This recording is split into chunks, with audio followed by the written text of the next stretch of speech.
મિત્રો અત્રે ઉપસ્થિત અહીંયા તમામ ભાઈઓ બહેનો તથા વડીલો અને નાના ભૂલકાઓ અહીંયા ખૂબ મોટી સંખ્યામાં તમે ઉપસ્થિત થયા છો અને સાથે સાથે તેમજ હજુ પણ લોકો આવે છે.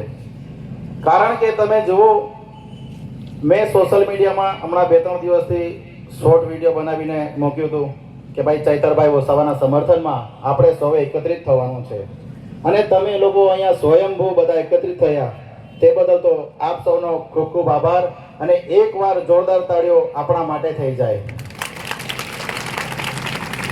કારણ કે મિત્રો, તમે આટલી મોટી સંખ્યામાં તમે ઉપસ્થિત થયા એ કોના માટે?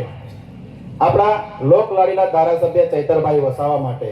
તો એક જોરદાર તાળીઓ આપણા ધારાસભ્ય ચૈતર વસાવા માટે પણ થઈ જાય.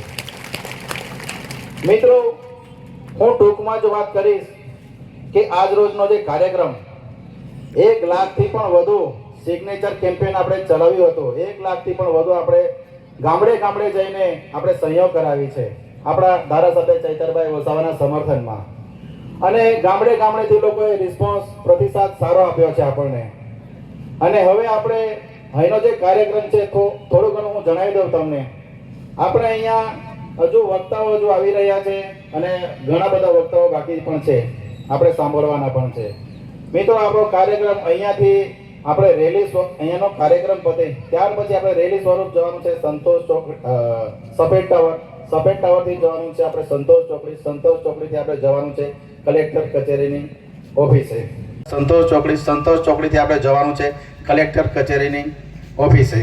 અને આપણે કલેક્ટર સાહેબશ્રીના મારફતે આપણે રાષ્ટ્રપતિને આજે સિગ્નેચર કેમ્પેન જે યોજ્યું છે આપણે એ સિગ્નેચર કેમ્પેન જે પત્રો આપણે રાષ્ટ્રપતિને મોકલવાનું છે.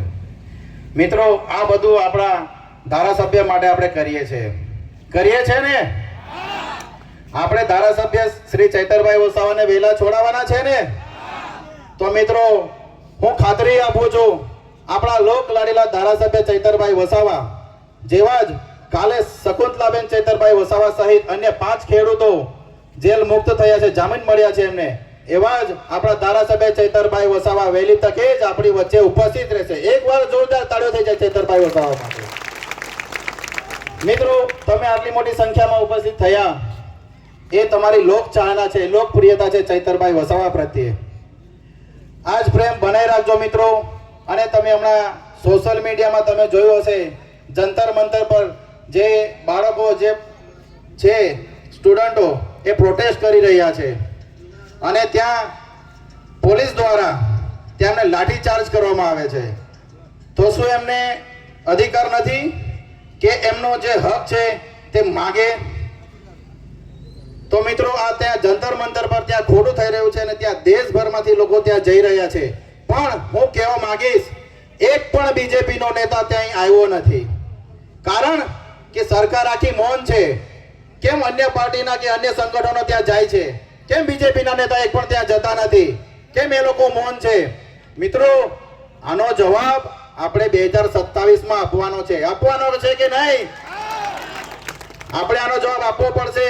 કેમ કે વડાપ્રધાન, તમે જુઓ, એક નાની બીજી વાત કરીશ. વડાપ્રધાન પંજાબમાં જઈને વડાપ્રધાને આપણા ચૈતરભાઈ વસાવાનું નામ લીધા વગર એમને ટીકા ટિપ્પણી કરી. એટલે કહેવાનો મતલબ કે એમને પણ કંઈક ના કંઈક ધાક લાગે છે ચૈતરભાઈ વસાવાની.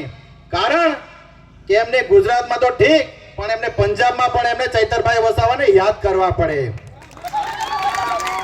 કેમ કે હવે એ લોકોની ઊંઘ ઉડવા માંડી છે. અને હવે છેલ્લે હું મિત્રો વાત કરીશ. ચૈતરભાઈ વસાવાને તમે ભલે જેલમાં કેદ કર્યા છે, પણ એમની વિચારધારા અને એમની લોકપ્રિયતાને તમે કેદ નહીં કરી શકો. જય હિન્દ, જય ભારત.